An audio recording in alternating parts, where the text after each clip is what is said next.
오늘은 이사야 9장 6절과 7절.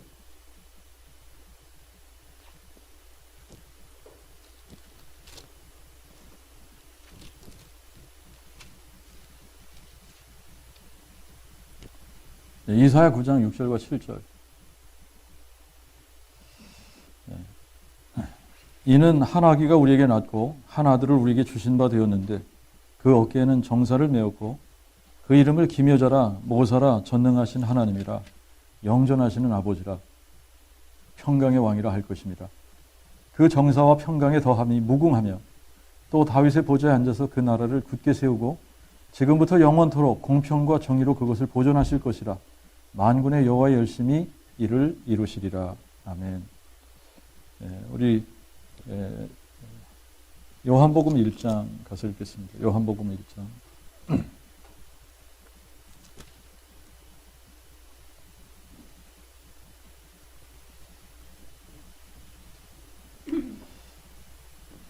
(1절) (14절) 그 다음에 (29절) 읽겠습니다. 태초에 말씀이 계시니라. 이 말씀이 하나님과 함께 계셨으니 이 말씀은 곧 하나님이시니라. 말씀이 육신이 되어 우리 가운데 거하심에 우리가 그의 영광을 보니 아버지의 독생자의 영광이요. 괜찮아요.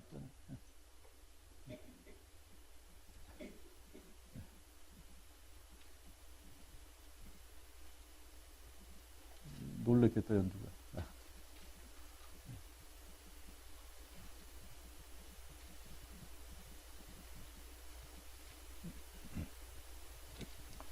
자, 우리 14절 다시 읽습니다. 말씀이 육신이 되어 우리 가운데 거하심에 우리가 그의 영광을 보니 아버지의 독생자의 영광이요 은혜와 진리가 충만하더라. 네.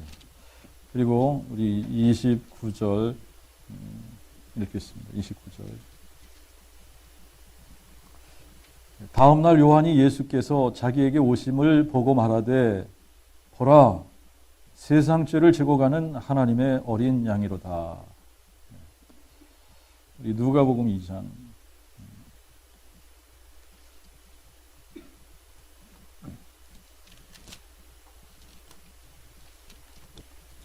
누가복음 2장. 2장 1절부터 12절까지 읽겠습니다. 그때에 가이사 아구스도가 영을 내려 천하로 다 호적하라 하였으니 이 호적은 구레뇨가 수리아 총독되었을 때에 처음 한 것이라. 모든 사람이 호적하러 각각 고향으로 돌아가매 요셉도 다윗의 집 족속인 고로 갈릴리 나사렛 동네에서 유대를 향하여 베들레헴이라 하는 다윗 동네로 그 정원한 아내 마리아와 함께 호적하러 올라가니 이미 만삭이 되었더라. 거기 있을 그때에 해산할 날이 차서 첫 아들을 낳아 보에 싸서 구유에 뉘었으니 이는 여관에 그들을 위한 방이 없음이더라. 그 지역의 목자들이 밖에서 밤에 자기 양떼를 지키더니 호련히 주의 천사가 그들 곁에 서고 주의 영광이 저희를 두루 비치매 저희가 크게 무서워하는지라. 천사가 이르되 무서워 말라. 보라 내가 온 백성에게 미칠 큰 기쁨의 좋은 소식을 너에게 전하노라. 오늘날 다윗의 동네에 너희를 위하여 구주가 나셨으니 그리스도 주시니라. 이것이 너에게 표적이니 보에 쌓아 구유에 누인 아기를 너희가 보리라 하더니. 우리 거기까지 읽고요. 또 갈라디아서 4장 읽겠습니다. 갈라디아서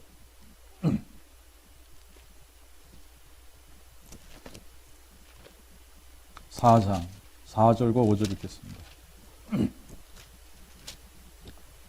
갈라디아서 4장 4절 5절.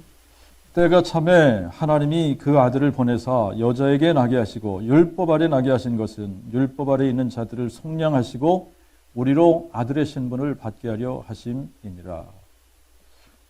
그리고 우리 한 군데만 더 읽겠습니다. 히브리서 2장.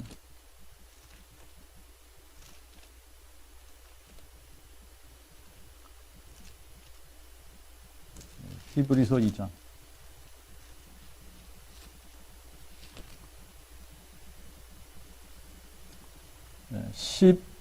14절과 14절부터 16절까지만 읽겠습니다. 14절부터 16절.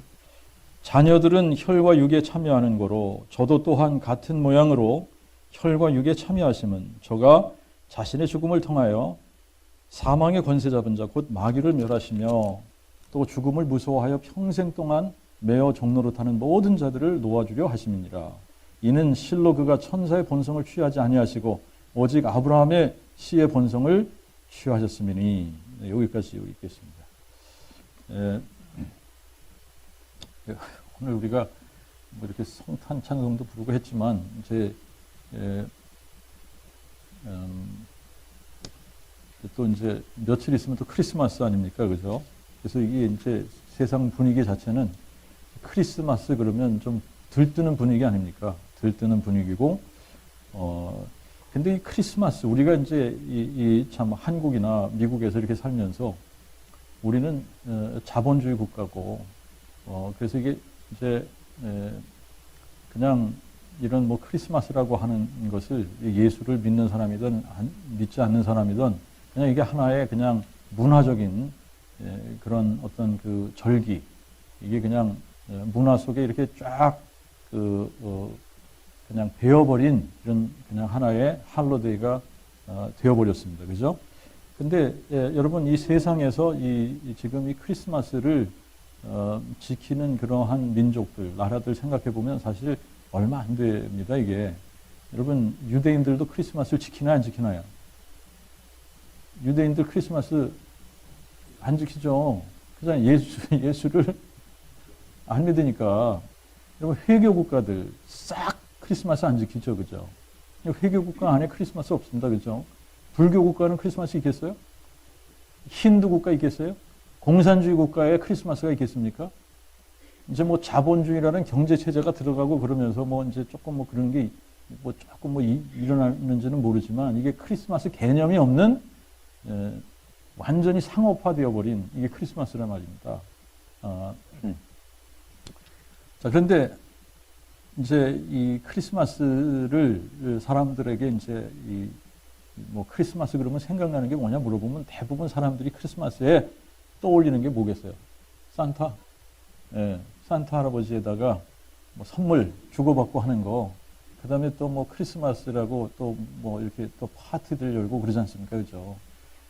이게 크리스마스가 의미를 잃어버렸는데, 여러분, 이 크리스마스의 의미가 잃어버려진, 이게 완전히 크리스마스라고 하는 것 자체가 의미를 잃고 완전히 상업화 되어지고, 이게 이제 또 장사하는 사람들 얘기 들어보면 1년 중에 이 크리스마스 매상이 1년의 절반 매상을 차지한다, 이런 사람들이 있더라고요. 그러니까 이제 이때 그냥 대목을 보는 거예요, 크리스마스 때. 그래서 여러분, 이게 의미가 상실되어졌는데, 이유를 생각을 해보면, 여러분, 이게 교회들이 복음을 선포하지 않아서 그렇다라고 하는 거예요. 여러분, 이게 크리스마스의 의미를 우리가 딱 알고 나면 복음을 우리가 매번 선포하는데, 여러분, 이 복음을 매번 선포할 때마다 우리가 뭘 선포해요? 하나님이 육신으로 다윗의 자손으로 오신 것을 선포하지 않습니까? 이게 크리스마스 아니에요? 하나님이 사람이 돼서 오신, 이게 하나님이 사람으로 오신, 그 다음에 죽은 자 가운데서 부활하신, 이건 뭐예요? 부활절이에요. 그러니까 우리가 매주마다 선포해야 되는 게 뭐예요? 성탄과 부활이에요. 여러분, 이게 복음이 두 개입니다. 그잖아요. 하나님이 사람이 돼서 오신 거, 이거를 뭐라 그래요? 성육신, 인카네이션. 언제 그 일이, 그 사건이 일어났습니까? 우리가 크리스마스라고 그러는데, 이게 아무도 모르죠. 이게 12월 25일인지 1월인지 이 날짜를 정확하게 아는 사람은 없습니다. 그죠? 그런데 그냥 우리가 크리스마스를 12월 25일로 정해서 지키는 건데, 여러분, 그러나 이 크리스마스라고 하는 이 절기 자체는 굉장히 중요한 절기입니다. 하나님이 사람이 되신 때, 이게 성육신이라고, 이걸 우리가 성육신, 영어로는 인카네이션이라고 그러잖아요. 그죠? 하나님이 사람의 몸, 이게 사람의 몸으로 오신, 그래서 이게 하나님과 사람이 연합한 것을 성육신, 인카네이션이라고 얘기를 하는 겁니다. God in flesh. 하나님이 이 소위 말하는 고깃덩이 영으로 계신 하나님인데 이 영이신 하나님이 이 우리와 같은 육체를 가지고 오신 그날, 이제 그날이 성탄절인데 이게 정말 하나님께서 인류에게 가장 큰 선물을 해주신 날, 이게 성탄절이에요. 하나님이 인간에게 가장 큰 선물을 해주신 날, 그게 크리스마스다. 그게 무슨 날이냐? 하나님이 사람이 되신 날. 그죠? 근데 하나님이 사람이 되실 때에 이분이 다윗의 뿌리시잖아요. 다윗을 창조하신 창조주 하나님. 다윗의 뿌리인데 이 다윗의 뿌리가 다윗의 아들이 되신 날. 근데 이분이 하나님이신데 하나님의 아들이 되신 날. 하나님이신데 세상 죄를 지고 가는 하나님의 어린 양이 되신 때. 그게 성탄절이란 얘기입니다. 그게 성탄이에요. 그게 이제 디모데전서 3장 16절을 우리가 가서 읽어보면 이게 크고 놀라운 경건의 비밀입니다. 여러분 우리가 이제 비밀이라고 이렇게 표현을 했습니다만 요거를 이제 원어로 보면은 무스테리온, 이거를 영어로 하면 미스테리예요, 미스테리. 근데 그거를 조금 더 이제 비밀보다는 신비라고 하면은 더 나을 것 같은데 이게 크도다 경건의 신비로움이요 이거예요.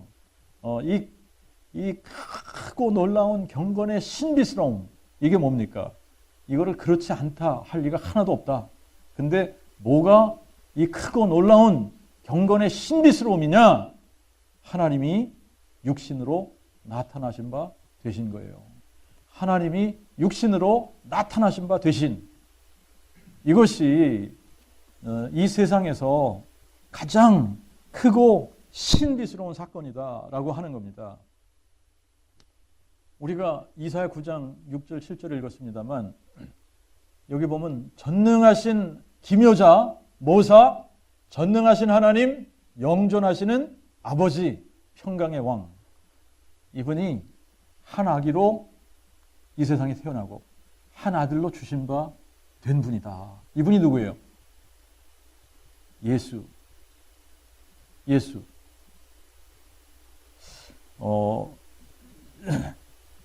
자, 그런데 우리가 이제 이 하나님에 대한 이 개념을 조금 생각을 해보고 이 부분을 좀 짚고 넘어가야지 될 것 같아요. 우리가 이제 오늘도 질문을 몇 개 하는데 사실 우리가 어떤 질문을 하느냐 굉장히 중요합니다. 이제 어떤 질문을 하느냐에 의해 어떤 질문을 하느냐에 따라서 이게 답이 정말 우리에게 정말 이게 이제 인간에게 정말 그 꼭 필요한 답을 얻을 수도 있고 우리가 질문을 잘못하면 엉뚱한 답을 얻게 되고 그러잖아요, 그죠? 예. 근데 이제 우리가 이제 이게 하나님이 사람이 되셨다 이러지 않습니까? 그런데 이 하나님을 우리의 그 사람이 이 하나님을 컴프리헨더할 능력이 없습니다. 이게 우리가 하나님을 어떻게 이해하겠어요, 그잖아요. 그런데 이제 하나님에 대해서 우리가 이제 생각을 해볼 때 이 하나님이 얼마나 광대하시고 거대하시고 크신 하나님인가부터 조금이라도 우리가 그냥 조금이라도 하나님의 그 광대하시고 크신 하나님의 아주 그냥 조그만 부분이라도 우리가 이해할 수 있어야 됩니다. 그죠? 정말 우리가 이제 그 하나님의 영광을 보게 되면 입이 열려가지고 닫혀지지 않을 정도로 그 하나님의 영광이 크고 광대하고 정말 이 지극히 높은 하나님의 영광을 우리가 보게 될 텐데 여러분 지금 개념적으로 이제 우리가 하나님이 이해가 안 되는 몇 가지 이유가 있습니다. 몇 가지 이유는 이제 이런데 몇 가지 이유가 있는 거예요. 자, 우리는 다 어떤 존재냐면 시작이라는 것이 있습니다. 그죠? 그리고 우리가 우리 주변을 다 보게 되면 시작과 끝을 봐야. 그잖아요? 시작과 끝을 다 본단 말입니다. 이 시작한 것이 있으면 이제 끝이 있고 그잖아요. 그죠? 그래서 우리에게는 이 영원이라는 개념이 없단 말입니다. 우리가 우리 주변을 다 둘러봐도 누군가에 의해서 설계되어지고 만들어진 것들만 보여지지 스스로 존재하는 것을 본 적이 한 번도 없는 거예요. 그런데 우리가 이제 성경을 읽으면서 하나님, 이 하나님에 대한 개념, 하나님이 어떤 하나님이냐? 하나님이 사람이 돼서 이 땅에 오셨다고 그러는데 도대체 어떤 하나님이 사람이 되신 거냐? 근데 이 하나님을 우리가 이제 표현할 때에 하나님께서 이 출애굽기에 가서 모세에게 처음으로 하나님의 이 영원한 이름, 대대로 기념할 하나님의 이름을 이제 너희들이 나를 부를 때는 이렇게 불러라. 그러면서 이제 하나님께서 하나님의 이름을 가르쳐 주신단 말입니다. 근데 그 하나님의 이름 속에 이 놀라운 이게 이제 하나님에 대한 하나님에 관한 하나님의 본질에 관한 이 놀라운 신비스러움이 들어있는데 이거를 우리가 이해할 방법이 없어요. 우리가 정말 이제 천국에 가서 하나님을 얼굴과 얼굴을 맞대고 보게 된다 할지라도 이 신비는 풀리지 않는 신비일 겁니다. 왜 그러냐면 우리는 여전히 피조물이고 그잖아요. 이 하나님의 그 영광스러움을 우리가 다 이해할 수 있는 존재가 아니기 때문에 그래요. 그런데 하나님은 어떤 존재냐? 하나님께서 하나님의 이름을 가르쳐 주실 때 뭐라고 가르쳐 주셨어요? 여호와라는 이름을 가르쳐 주신 겁니다. 그죠? 여호와라는 이름을 가르쳐 주신 거예요. 근데 이제 이거를 여호와라고도 부르지만 또 이제 어떤 학자들은 이게 이제 정확하게 표현하면 여호와가 아니라 야훼다. 야훼라고 읽어야 된다. 근데 이 히브리 사람들은 이거를 거룩한 하나님의 이름이기 때문에 이거를 발음하지 않고 전부 뭐라고 발음한다 그랬어요? 아도나이. 그래서 이걸 주님이라고 다 고쳐서 읽습니다. 그죠? 그런데 이제 우리는 그냥 과감하게 하나님의 이름을 불러댑니다. 막 여호와 혹은 야훼 이런 식으로. 이 여호와가 됐든 야훼가 됐든 이 하나님의 이름 대대로 우리가 기념하고 부를 하나님의 이름은 여호와 혹은 야훼 이렇게 부르는 거예요.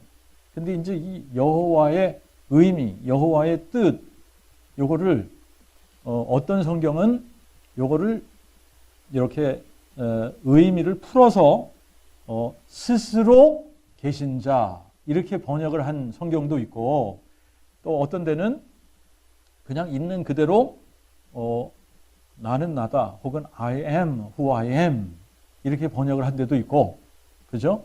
이 전수 성경은 거기를 원어 그대로 나는 에크예다 이렇게 이제 기록을 했습니다.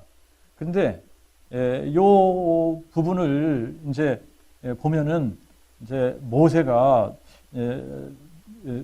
하나님의 이름을 알고 싶은 거예요. 그래서 하나님이 저더러 가라고 한 그 백성들에게 가가지고 하나님이 나를 보내셔서 왔다 그러면 그 사람들이 그 너를 보낸 그 하나님의 이름이 뭐냐? 그리고 물어보면 제가 뭐라고 대답을 해야 됩니까? 이렇게 물어봤습니다. 그죠? 그 모세가 사실은 하나님의 이름을 알고 싶은데 그냥 대놓고 하나님의 이름이 뭐예요? 이러고 물어볼 수는 없잖아요. 그죠? 그러니까 이제 슬쩍 돌려서 물어본 거죠. 그럴 때 하나님께서 대답하신 하나님의 이름이 뭐냐면 I am 이러고 대답하신 거예요. 이게 말이 I am 에헤예 아시아르 에헤예 이렇게 대답을 하셨는데 나는 나다 이렇게 대답을 하신 거예요. 근데 요거를 이제 우리가 하나님의 이름을 부를 때 우리가 하나님을 부를 때 나는께서 나는 이렇게 부르질 못하잖아요. 그죠? 그러니까 15절에 가서 하나님께서 너희가 나를 부를 때는 나는 이렇게 부르지 말고 이렇게 불러 그러면서 가르쳐 주신 게 야훼라고 하는 겁니다. 이게 야훼 혹은 여호와라고 하는 거예요. 이게 I am 비동사잖아요. I am 그러면 이게 3인칭 동사인 거예요. 3인칭. 그래서 요 의미는 뭐냐면 He is, He was, He is to come 이런 의미입니다. 이게 무슨 얘기냐면요. 하나님은 이 시간적인 개념이 사실은 우리하고 다르신 거예요. 이제 우리의 시간 속에 그 어떠한 한 경점에도 하나님이 안 계셨던 적이 없다라고 하는 겁니다. 무슨 얘기인지 아시겠죠? He was 어떤 과거의 시간으로 흘러가도 He was 그분이 거기 계셨어요. 그렇죠? 지금도 He is 그분이 지금 계시는 겁니다. 그리고 미래의 어떤 시간을 가도 He is to come 그분이 계실 거예요. 그러니까 그분은 이게 다시 말하면 이게 무슨 얘기냐면 그분은 영원부터 영원까지 계시는 하나님이다 이 말입니다. 이거를 다른 말로 표현하면 알파와 오메가 이런 식으로 이야기를 하는 거예요. 처음과 나중, 시작과 끝 이런 식으로 표현을 하는 겁니다. 그게 하나님의 이름에 담겨 있는 의미예요. 그러면 이분이 스스로 계신 하나님이라는 얘기입니다. 누가 하나님을 존재하도록 그렇게 어떤 원인 제공한 것이 없는 상태에서 그분은 그 시간 어떤 경점으로 가도 He was. 그분은 거기 계신 겁니다. 이제 무슨 얘기인지 아시겠죠? 그죠? 그래서 그분을 스스로 계신 자 이렇게 표현을 하는 거예요. 그런데 우리가 보는 이 피조 세계는 그 어떤 것을 봐도 스스로 존재하는 것이 아무것도 없는 거예요. 그러니까 이게 이해가 안 되는 거예요. 하나님을 스스로 계신 자. He is, He was, He is to come. 이게 이해가 안 되는 부분입니다. 우리가 아무리 이거를 우리의 이성으로 이해하려고 해도 이게 개념이 잘 잡히지 않는 거예요.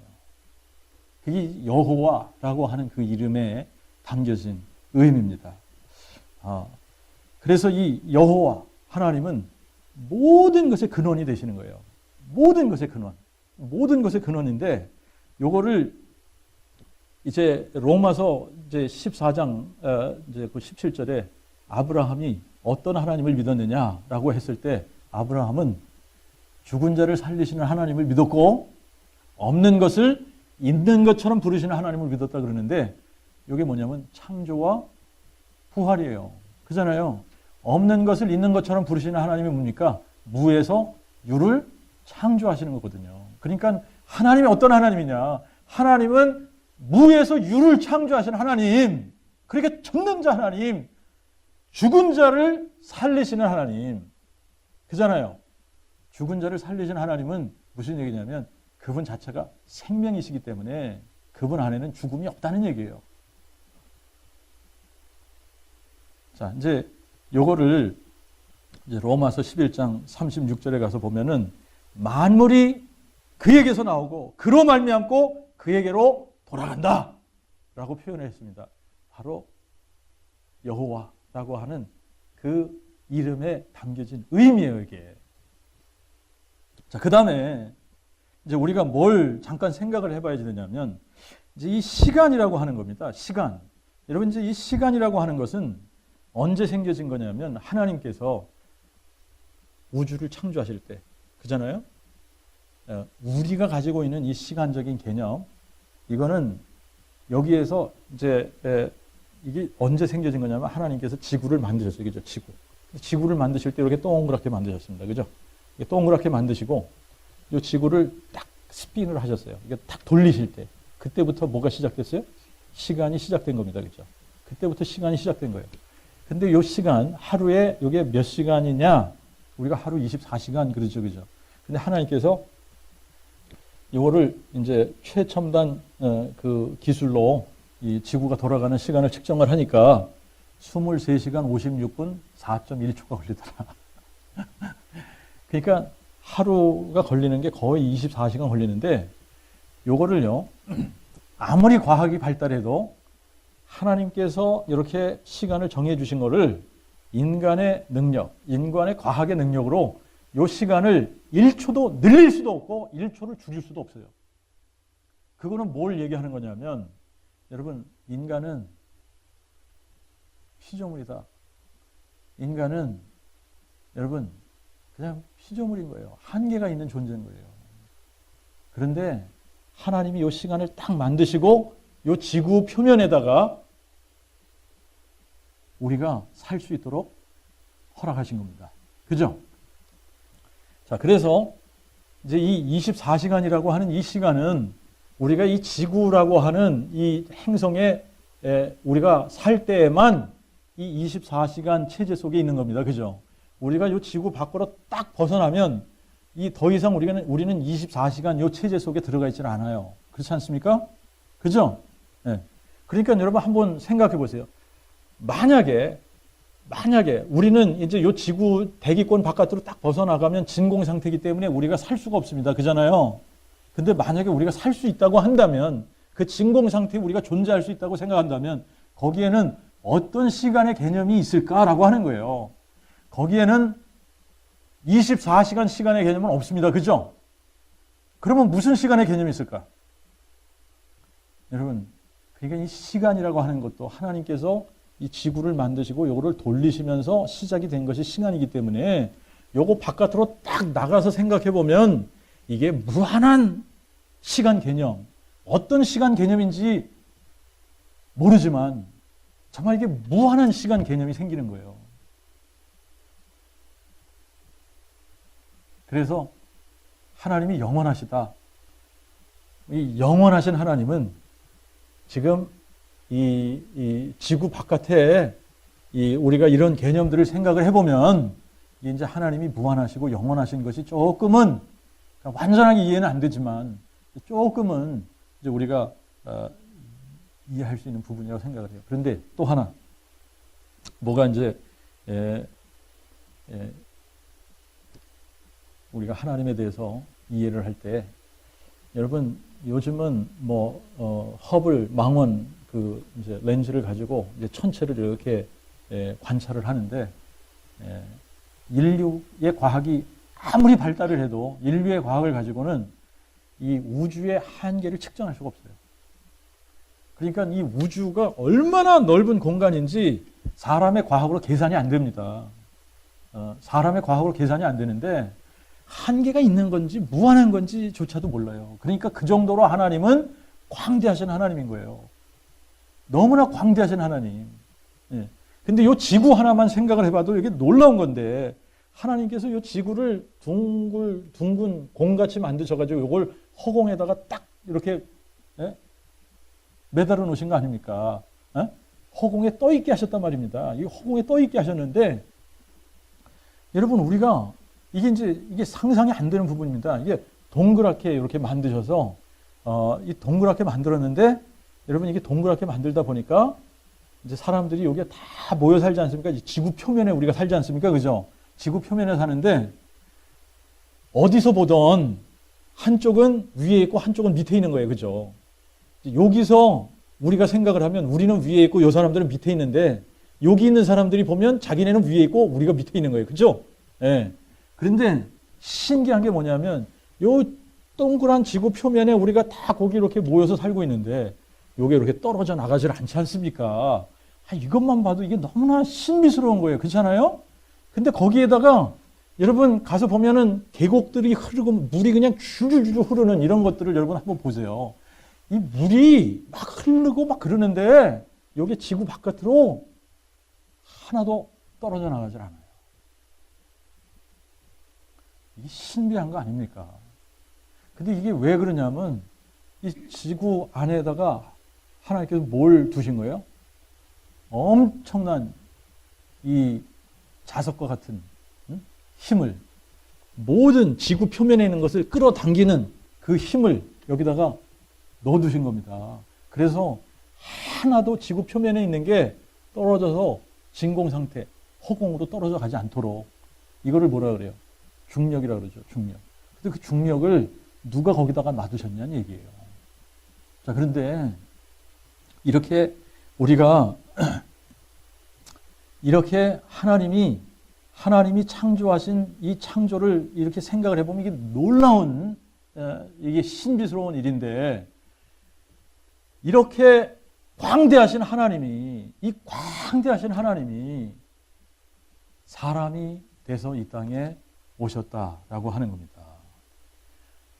무한한 하나님, 영원하신 하나님인데 이 하나님이 이 위대하고 크시고 높고 거대하시고 광대하신 이 하나님이 사람이 돼서 이 땅에 오셨다. 사람이 돼서 이 땅에 오셨다라고 하는 겁니다. 여러분, 하나님이 만드신 그 시간과 이게 여기는 24시간이라고 하는 그 리미트된 그런 시간에 제한을 받는 공간 아닙니까? 그 공간 안으로 하나님께서 싹 들어오신 거 아니에요? 그죠? 사람이 돼서 오셨다. 사람이 돼서 오셨다. 그래서 하나님이 사람이 돼서 오신 그 날을 우리가 뭐라고 그래요? 크리스마스라고 그러죠. 성탄절이라고 그러는 겁니다. 그러니까 이게 사실 이 크리스마스는 복음을 우리가 선포하다가 보면 이 크리스마스는 매주마다 크리스마스, 성탄을 선포하는 거예요. 그렇지 않습니까? 하나님이 사람이 되신 이 사건, 이것이 복음이니까. 에? 근데 이게 신비 중에 신비예요. 이게 신비 중에 신비인데 하나님이 이렇게 사람이 돼서 오셔서 사람의 눈으로 볼 수 있고 하나님을 볼 수 있게, 그리고 하나님의 음성을 귀로 들을 수 있고 또 손으로 만져볼 수 있도록 그렇게 오신 겁니다. 이게 놀라운 거예요. 그렇지 않습니까? 네. 이게 그래서 신비라고 그렇게 표현을 한 겁니다. 이 신비. 근데 우리가 이제 골로새서 1장 27절에 보면 이 신비가 뭐냐면 너희 안에 계신 그리스도니 있겠어요. 뭐가 신비라고요? 우리 안에 계신 그리스도가 신비인 거예요. 왜 신비입니까? 우리 안에 계신 그리스도가 하나님이 사람이 되신, 이게 크고 놀라운 경건의 신비로움이라고 그랬잖아요. 그죠? 하나님이 사람이 돼서 오신 이 사건. 여러분, 이거를 아무리 우리가 우리의 이성으로 이거를 이해하려고 해도 이게 제대로 이해되어질 수 없는 부분이긴 합니다. 그래서 신비라고 하는 거예요. 신비. 네. 그런데 이제 또 골로새서 2장 2절과 3절 2장 2절 3절 9절에 보면은 아버지와 그리스도의 비밀, 이거 아는 것이 이게 엄청난 축복인 거예요. 그리고 이 그리스도 안에는 지혜와 지식의 모든 보화가 다 담겨져 있다 그러고, 그리스도 안에는 하나님의 신성의 모든 충만이 육체로 거하신다, 이렇게 표현을 했습니다. 자, 그러니까 여러분, 이게 우리가 예수가 누구신지를 아는 것이 이게 복음이라 그랬잖아요. 그죠? 예수가 복음이라 그랬죠. 그죠? 네? 예수. 그런데 예수가 누구냐? 온 우주 만물을 창조한 여호와 하나님이다 라고 하는 겁니다. 근데 이 광대하신 하나님이 사람이 돼서 이 땅에 오셨는데 그분이 예수. 그러니까 사람으로 오셨으니까 사람의 이름을 가져야 될 거 아닙니까? 그죠? 그 사람의 이름, 예수예요. 예수. 나사렛 예수. 그죠? 나사렛 예수. 자, 이거를 에베소서 3장 8절에서는 측량할 수 없이 풍요로운 그리스도의 복음이다 그랬습니다. 이거를 우리가 우리의 능력으로 이거를 측량하려고 해도 측량할 수 없어요. 이 하나님의 복음이 얼마나 광대하고 크고 넓고 높고 깊으냐면 측량이 안 돼요. 측량이 안 돼요. 네. 이 측량이 안 될 정도로 이 하나님의 복음은 신비롭다라고 하는 겁니다. 신비로운 거예요. 로마서 11장 33절에 가서 보니까 깊도다 하나님의 지혜와 지식의 풍요하며 그의 판단은 측량치 못하며 그의 길은 찾을 수 없도다. 네. 자, 그러면 여러분, 우리가 이제 질문을 몇 개 또 하겠습니다. 질문을 몇 개 하는데, 이제 하나님이 어떤 하나님이냐, 우리가 대충 그냥 이렇게 조금이라도 이제 감을 잡을 수 있도록 이제 하나님의 광대하심을 잠깐 좀 설명했습니다. 그죠? 여호와의 이름 속에 있는 하나님의 본질과 그 다음에 그 창조 속에 하나님께서 얼마나 광대하신 분인가를 우리가 잠깐 생각을 해봤는데, 그러면 이런 하나님이 첫 번째 질문이에요. 이런 하나님이 어째서 왜 자기를 비워서 종의 형체를 가져 사람의 모양으로 이 땅에 오셨냐 이겁니다. 이런 하나님이신데, 우리가 측량할 수 없는 이 광대하고 높고 위대하신 이 하나님이 어찌하여 왜 사람이 돼서 이 땅에 오셨냐라고 하는 겁니다. 왜 오셨냐? 왜 오신 거냐 도대체? 근데 이제 성경을 읽다 보니까 예수님께서 자신의 오신 목적을 이런 식으로 표현을 하셨습니다. 마태복음 9장 13절에 보니까 내가 온 것은 의인을 부르러 온 것이 아니다 그랬어요. 누굴 부르러 오셨어요? 죄인을 불러 회개케 하려 오셨다 그랬습니다. 죄인을 불러서 회개케 하려고 오셨다. 그 다음에 마태복음 10장 28절, 마가복음 10장 45절을 보니까 예수님께서 하나님이 사람이 돼서 오신 이유, 인자에 온 것은 섬김을 받으려 함이 아니라 도리어 섬기려 하고, 섬기는 자를 뭐라 그래요? 종이라고 그러죠. 종으로 오셨다는 거예요. 종으로 오셨다는 거예요. 섬기려 하고 많은 사람을 위한 대속물로 자신을 주시려고 오셨다. 자, 그 다음에 누가복음 19장 10절에 보니까 인자에 온 것은 잃어버린 자를 찾아 구원하러 오셨다 그랬습니다. 잃어버린 자를 찾아 구원하러 오셨다.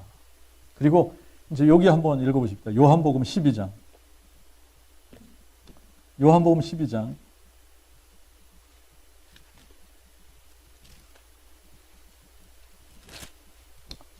27절 한번 읽어보겠습니다. 27절.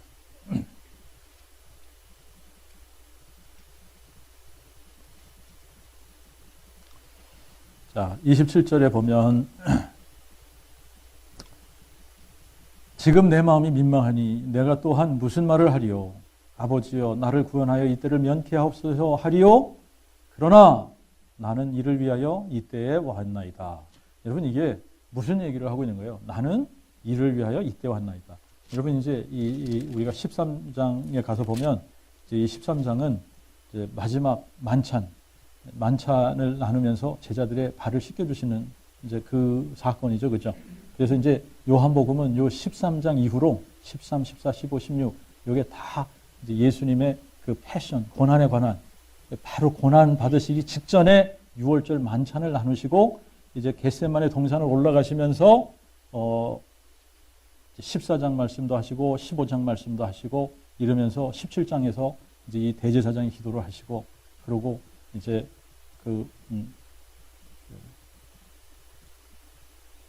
유다에게 팔리고 신문을 받으시고 고난 받으시고 이런 식으로 쭉 이어져 가는 겁니다. 그죠?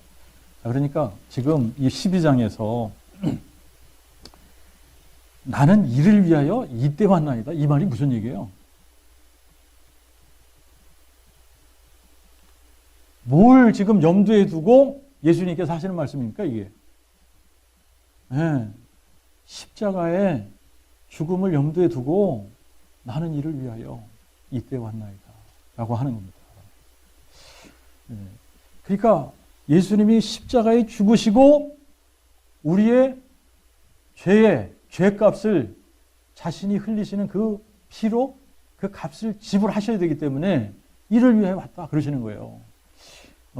이제 마태복음 1장 21절에 보니까는 이제 천사 가브리엘이 나타나서 이제 그 아들을 낳으리니 이제 지금 요셉에게 현몽해 주시는 거 아닙니까? 그죠? 내 아내 마리아 데려오기를 두려워 말라. 이게 이제 성령으로 잉태돼서 그렇게 된 거다. 그러니까 아들을 낳을 거야. 근데 그 아들을 낳으면 이름을 뭐라 그러라고요? 예수라고 그래. 예수. 아들을 낳으면 이름을 예수라고 그래. 왜 그러냐면 저가 자기 백성을 그 죄에서 구원할 자이시기 때문에.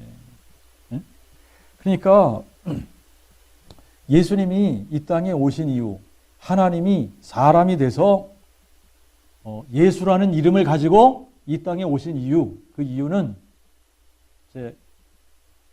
이유가 한 가지예요. 우리를 위해서 죽으러 오신 겁니다. 맞죠? 우리를 대신해서 대속의 죽음을 죽어주시기 위해서 그분이 오신 겁니다. 네?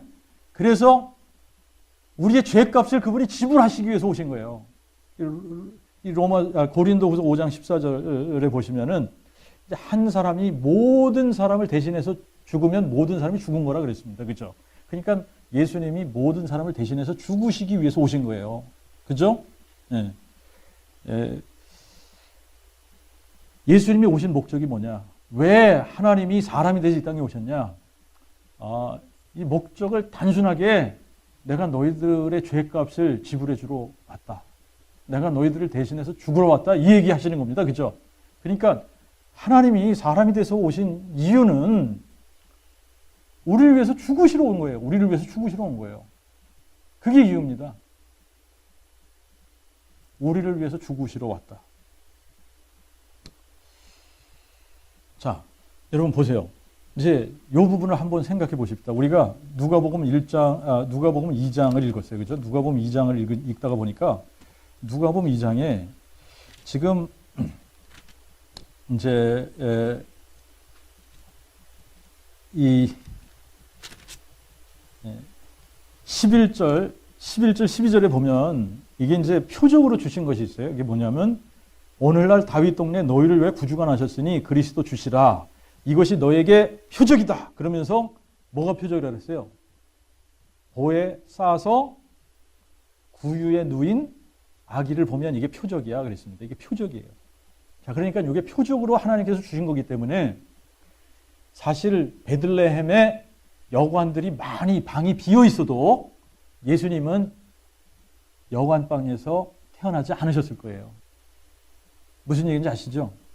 여러분, 이게 표적으로 하나님께서 주신 거기 때문에 여관방이 많이 남아 돌아간다 할지라도 예수님은 구유에서 나셨을 겁니다. 왜 구유에서 나셨느냐 하면 여러분, 이분이 세상 죄를 지고 가는 하나님의 어린 양으로 오신 거잖아요. 그래서 이게 표적이에요.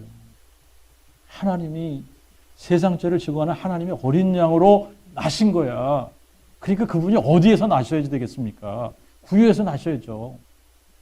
이걸 표적으로 주셨다는 겁니다.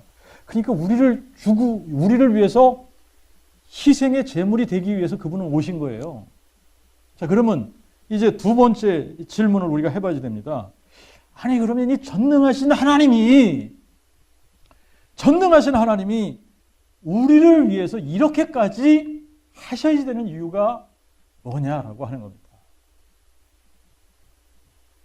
아니, 그 하나님이 왜 오셨냐? 우리를 대신해서 죽으시러 오셨다. 그런데 이 전능하신 하나님이 아니, 왜 우리를 위해서 그렇게까지 하셔야 되냐? 이게 얘기예요. 왜 그렇게까지 하셔야 되는 겁니까? 하나님이 사랑이시기 때문에. 많은 사람들이 그렇게 생각을 한단 말입니다. 하나님이 사랑이시니까. 근데 여러분 한번 생각해 보세요. 하나님이 사랑이시면, 그러면 그 하나님이 사랑이신데 왜 사람에게만 영원한 생명을 주시려고 하는 겁니까? 그러면 사랑이신 하나님이 타락한 천사들을 위해서는 아무것도 안 하신 거예요.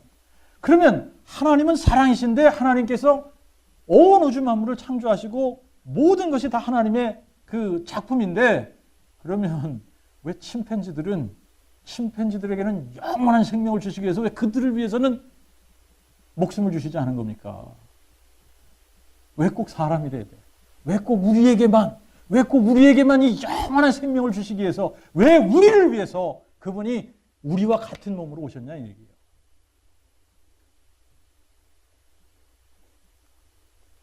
자, 이제 이게 정말 신비인데, 여러분 이게 신비입니다. 이게 신비인데,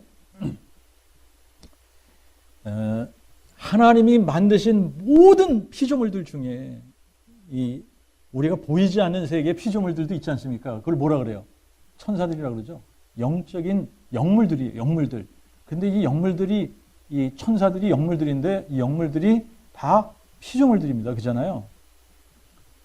보이지 않는 이런 피조물들이나 우리의 눈으로 보이는 이 피조세계나 하나님께서 창조하신 모든 피조물들 중에 여러분, 하나님의 형상과 하나님의 모양대로 창조된 존재는 우리밖에 없는 거예요.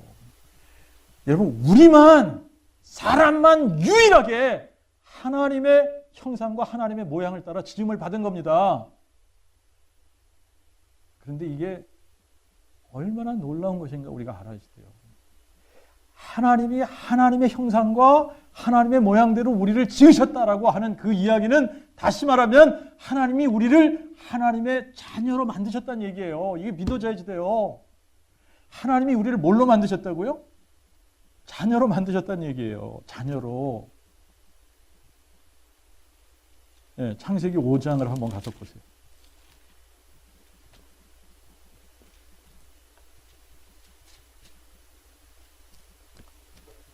아담 자손의 계보가 이러하니라. 하나님이 사람을 창조하실 때에 하나님의 형상대로 지으시되 남자와 여자를 창조하셨고 그들이 창조되던 날에 하나님이 그들에게 복을 주시고 그들의 이름을 여기 사람이라고 그랬는데 원래 아담. 이게 아담아. 이게 사람이라는 뜻이에요. 그죠? 근데 아담이라고 이름을 지어주신 겁니다. 아담이라는 이름이 누가 지어준 거예요? 하나님이 지어주신 거예요. 하나님이. 아담이라고 부른 거예요. 그잖아요. 근데 이제 아담이 130년을 살고 자기 모습대로 자기 형상과 같은 아들을 낳아 이름을 무엇이라고 그랬다고요? 셋이라고 그랬다. 자, 그러니까 하나님이 자기의 형상대로 사람을 지으셨는데 그 이름을 뭐라고 그랬다고요? 아담이라고 그랬다. 아담이 자기의 형상대로 아들을 낳았고 이름을 뭐라고 그랬다고요? 셋이라고 그랬다. 셋은 누구의 형상을 가졌어요? 아담의 형상. 아담은 누구의 형상을 가졌어요? 하나님의 형상을 가졌어요. 그래서 여러분 누가복음 3장으로 가세요.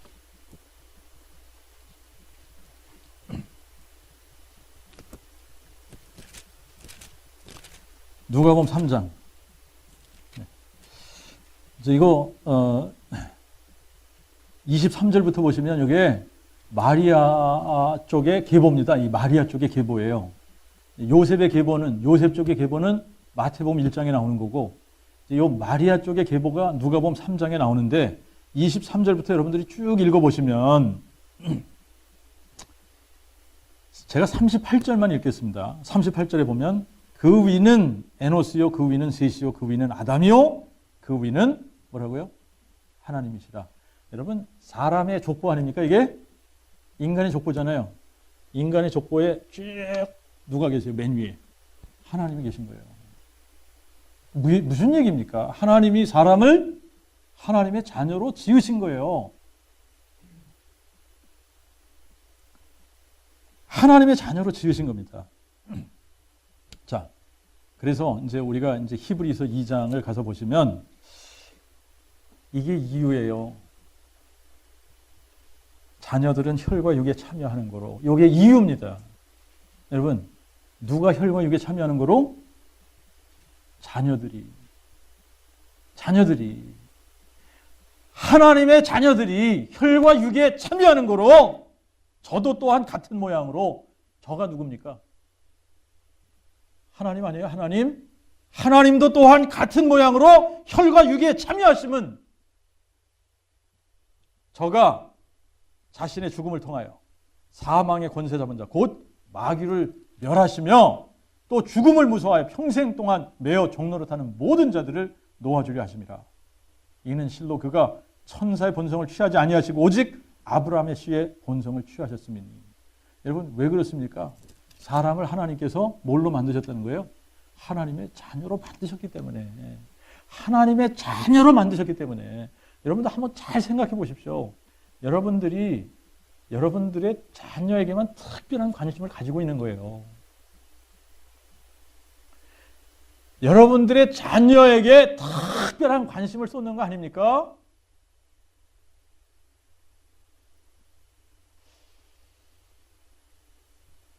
하나님이 우리에게 이렇게 특별한 관심을 쏟고 정말 자녀들이 혈과 육에 참여하는 거로 저도 또한 혈과 육에 참여하시면 우리가 하나님의 자녀로 지음을 받은 자들이거든요. 맞습니까? 네. 여러분 우리가 하나님의 자녀로 지음을 받지 않았으면 하나님께서 우리가 죄를 짓고 영원한 형벌에 들어가도 don't care 하실 거예요. 그런데 우리를 하나님의 형상대로 지으셨기 때문에 여러분 이게 키입니다. 우리가 하나님의 자녀로 지음을 받았기 때문에 우리가 마귀의 종이 되었을 때 하나님께서 자신을 희생해 가시면서 어떻게 한 거예요? 우리를 마귀의 권세에서 건지시기 위해서 혈과 육으로 오신 겁니다. 이게 크리스마스의 의미 아니에요? 여러분 이게 성탄절 아닙니까? 왜 그분이 사람의 모양으로 오셨냐? 우리를 위해서 죽으러 오셨다 그랬는데 왜 우리를 위해서 죽으러 오셨냐? 우리가 뭐기 때문에? 그분의 자녀들로 만들어진 피조물인데 자녀들로 우리를 만드셨다는 얘기입니다. 자, 이게 놀라운, 그래서 비밀이에요. 이게 신비입니다. 이게 참 정말 우리가 아무리 이거를 우리의 머리로 이해하려고 해도 이해되지 않는 신비예요. 그런데 이게 복음이에요, 이게.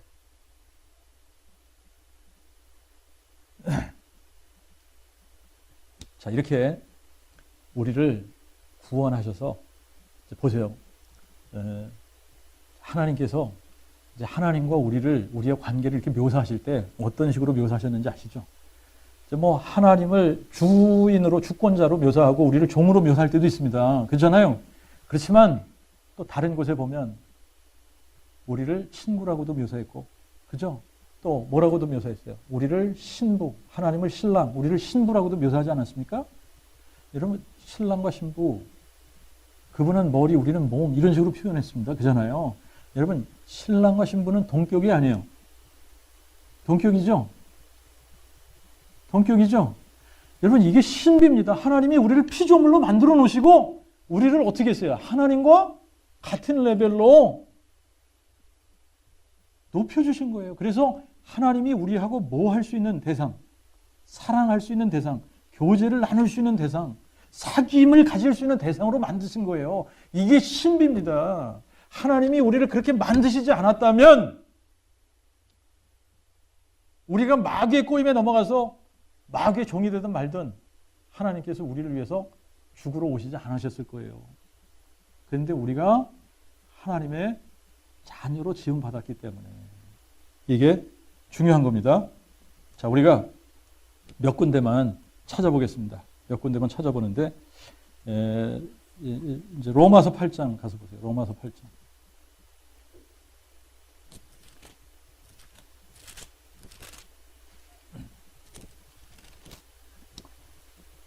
14절부터 17절까지 읽어보겠습니다.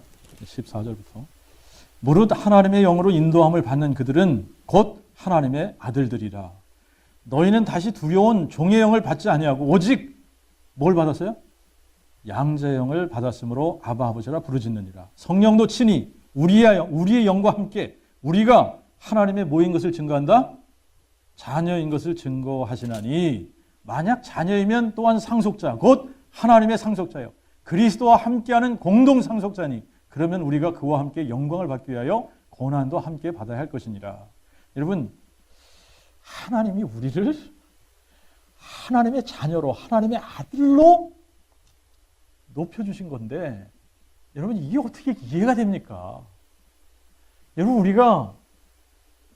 우리가 하나님의 나라를 상속받을 하나님의 아들들이라는 거예요.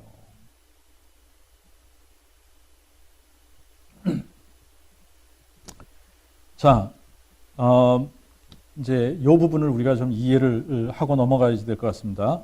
이제 뭐냐면, 이게 이제 세 번째 질문이에요. 세 번째 질문.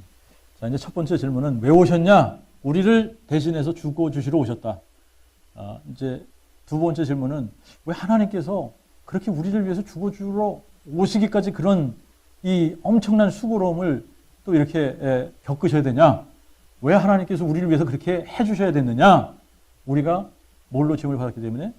하나님의 자녀로 지음을 받았기 때문에. 근데 이제 세 번째 질문이 뭐냐면요. 하나님의 자녀로 지음받은 우리가 어떻게 하다가 마귀의 자식이 되고 진노의 자녀가 됐냐 이거예요. 네? 아니, 분명히 하나님의 자녀로 우리를 지어주셨는데 어떻게 하다가 우리가 마귀의 종이 됐냐? 이거죠. 이거는 뭐 우리가 너무나 잘 아는데, 그런데 자 보세요.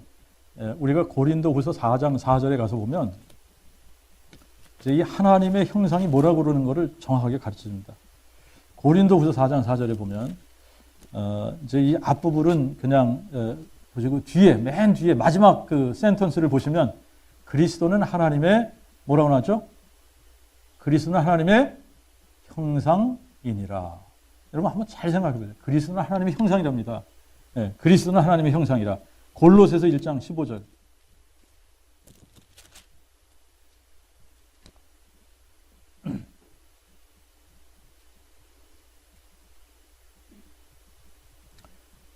그는, 여기서 그는이 누구예요? 예수님을 지칭하는 거죠. 네. 그는 보이지 아니하는 하나님의 뭐라고요? 형상이다. 누가? 그리스도가. 그죠? 자, 이 얘기가 무슨 얘기인가 여러분들이 아셔야 됩니다. 하나님께서 우리를 창조하실 때, 하나님의 형상대로 우리를 창조하셨습니다. 맞아요? 틀려요? 그죠? 하나님께서 우리를 하나님의 형상대로 창조하셨다 그럽니다. 자, 여러분, 우리를 하나님의 형상대로 창조하셨다는 얘기는 무슨 얘기냐면, 성경을 읽어보니까 하나님의 형상이, 그리스도는 하나님의 형상이라는 거예요. 그럼 이게 무슨 얘기냐면, 하나님이 우리를 창조하실 때에 아담 마음 가운데 누가 계셨던 거죠? 그리스도께서 계셨던 겁니다. 하나님의 형상이신 그리스도가 계셨던 거예요. 자, 이거를 이제 마귀의 꼬임을 받아가지고 아담과 하와가 뭘 했어요? 자기들 안에 계신 하나님의 형상이신 그리스도를 어떻게 한 거예요? 밀어낸 겁니다. 그래서 하나님의 형상을 잃어버린 거죠. 맞죠? 여러분, 만약에 우리가 하나님의 형상을, 아담을 창조하셨을 때의 그 상태에 그 하나님의 형상을 그대로 우리가 가지고 있다 그러면 하나님이 사람이 돼서 이 땅에 오실 필요가 있다 없다? 없는 거잖아요. 근데 그 형상을 잃어버린 겁니다. 그래서 우리가 뭐가 된 거예요? 마귀의 종이 된 거예요. 그 자리에 하나님을 밀어내고 자기가 앉으려고 했는데 실제는 자기가 앉은 것 같은데 배후에서 누가 조종을 해요? 마귀가 조종을 하지 않습니까? 우리는 하나님께서 그렇게 만드셨어요. 우리는 우리 스스로 주인 될 수 없도록 만드신 겁니다. 하나님이 그렇게 만드신 거예요. 우리를 그냥 성전으로 만드신 거예요. 그러니까 하나님이 거하시는 집으로 만드셨기 때문에 여러분, 거기에 하나님이 주인 돼서 계시던가 아니면 마귀가 주인 되던가 둘 중에 하나인 겁니다. 근데 하나님을 딱 밀어내고 자기가 하나님 되려고 했는데 오히려 뭐가 됐어요? 마귀가 들어와가지고 마귀의 밥이 된 거예요. 마귀의 종이 된 겁니다. 마귀의 자식이 돼버린 겁니다. 그때부터 사람은 마귀의 종노릇하는, 그래서 하나님을 대적하는 존재가 되고 하나님과 원수가 되고 본질상 진노의 자녀가 된 겁니다. 자, 그런데 구원이라고 하는 것이 뭐냐면 이렇게 창조 시에 잃어버렸던 하나님의 형상을 다시 회복하는 것이 구원이에요. 여러분, 이게 이해가 되면 하나님이 이 땅에 오신 이유가 이제 이거를 다시 회복시켜 주시려고 오신 겁니다. 하나님의 자녀들이 다 마귀의 종이 됐잖아요. 그죠? 근데 원래 하나님께서 우리를 만드실 때 뭘로 만드셨다 그랬어요? 하나님의 자녀로 만드셨거든요. 하나님의 자녀로 만드셨는데 이 자녀들이 다 마귀의 종로를 타고 있으니까 마귀의 권세에서 우리를 건져내서 하나님의 아들의 나라로 하나님의 아들들이 되게 하시려고 이분이 친히 우리와 같은 몸으로 이 땅에 오신 거예요. 혈과 육으로 오신 겁니다. 자, 그런데 우리가 하나님의 자녀가 되기 위해서는 이제 첫 번째 이렇게 우리를 만들었을 때에 그때의 그 상태로 그대로 있으면 우리가 거듭날 필요가 없어요. 그죠? 그런데 이 첫 번째 상태에서 하나님의 형상을 잃어버렸기 때문에 지금은 우리가 이제 하나님의 자녀가 되려면 어떻게 돼야 되냐면 거듭나야 되는 거예요. 다시 태어나야만 하나님의 자녀가 되는 겁니다. 다시 태어나야만 하나님의 자녀가 되는데 여러분, 우리가 다시 태어나려면 성령으로 거듭나야 돼요. 성령으로 거듭나지 않으면 우리가 하나님의 나라를 볼 수 있다 없다? 볼 수 없습니다. 성령으로 거듭나지 않으면 하나님의 나라를 볼 수도 없고 들어갈 수도 없어요. 자, 그런데 어떻게 하면 우리가 성령으로 거듭나냐? 이게 네 번째 질문입니다. 자, 이게 질문이 굉장히 중요한 질문들을 하고 있어요. 첫 번째, 왜 하나님께서 사람이 들어오셨냐? 우리를 대신해서 죽으러. 근데 왜 우리를 대신해서 죽으셔야 됐냐? 우리가 하나님의 자녀가 아니면 죽으실 이유가 하나도 없죠. 그죠? 근데 우리가 어떻게 하다가 마귀의 종이 된 거냐?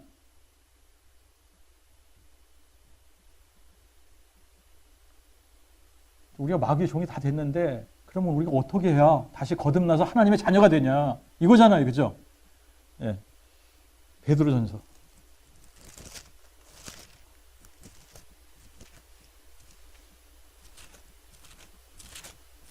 1장 3절 읽겠습니다.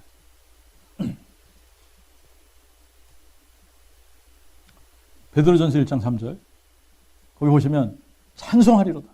우리 주 예수 그리스도의 아버지 하나님이 그 풍성하신 긍휼대로 예수 그리스도를 죽은 자 가운데서 다시 살리심으로 우리를 거듭나게 하사 산 소망을 갖게 하시며, 이 한 구절에 너무너무 놀라운 진리들이 그냥 막 함축돼서 담겨져 있어요. 여러분, 우리가 어떻게 해서 거듭났다고요? 예수 그리스도를 죽은 자 가운데서 다시 살리심으로 우리를 거듭나게 하사. 그렇죠? 네. 자, 이게 무슨 말인가를 우리가 이제 한번 좀 살펴봅시다. 여러분, 이게 예수 그리스도를 죽은 자 가운데서 다시 살리심으로 우리를 거듭나게 하셨다. 여러분, 그러니까 이게 부활이 중요한 거예요, 아닌 거예요? 복음의 열쇠라고 그랬죠? 복음의 열쇠. 여러분, 복음의 열쇠예요, 열쇠. 부활 사건은 복음의 열쇠예요. 복음의 열쇠. 그래서 이게 중요한 겁니다. 예.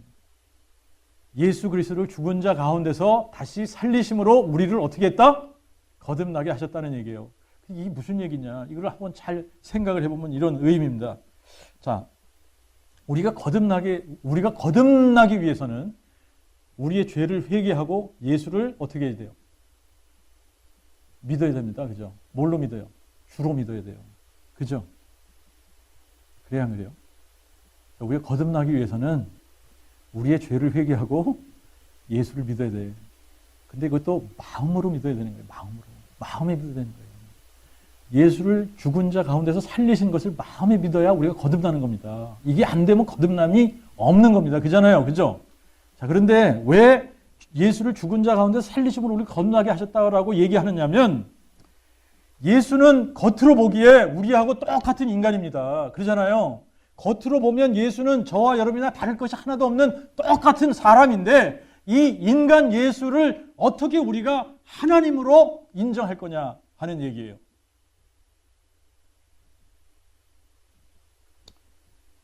성경이 쓰여진 이유가, 성경이 다 누구에 대해서 기록됐다고요? 예수 그리스도에 관해서. 성경이 쓰여진 이유가 이것을 기록하면 너희로 하여금 예수께서 하나님의 아들 그리스도심을 믿게 하려 함이라 그랬거든요. 믿게 하려 함이라.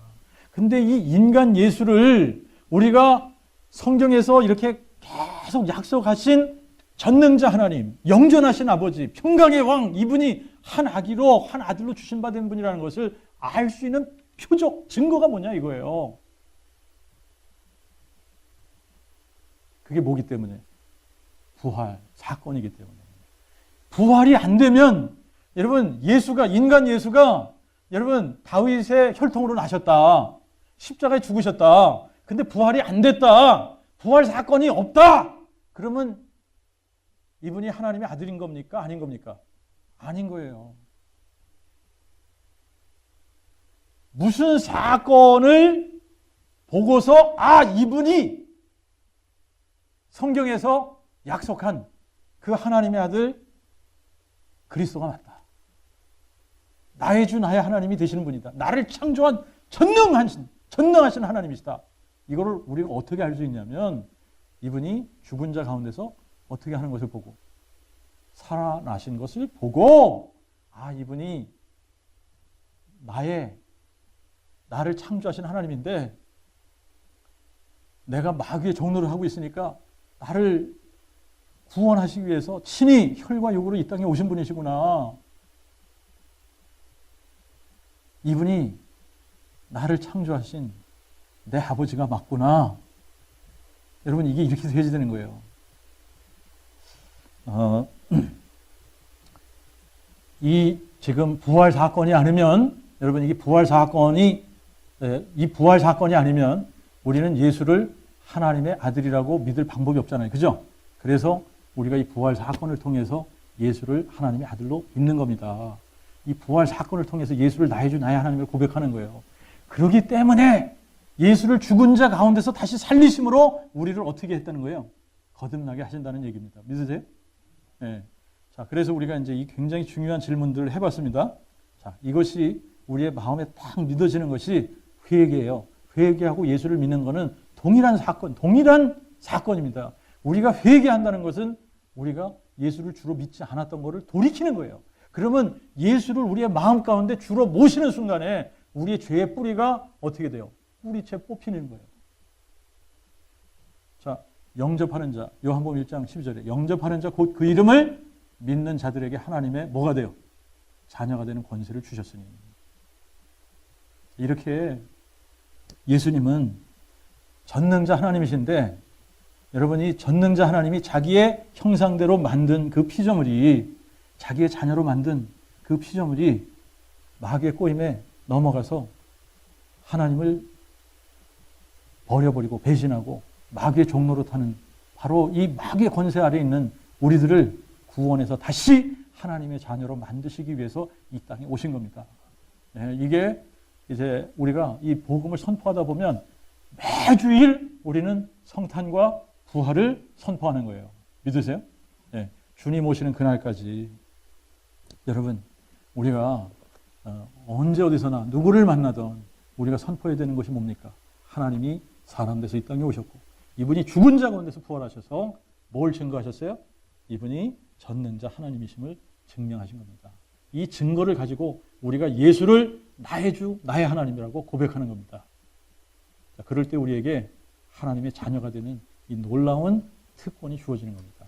아멘. 네, 기도하겠습니다. 하나님 아버지, 감사합니다.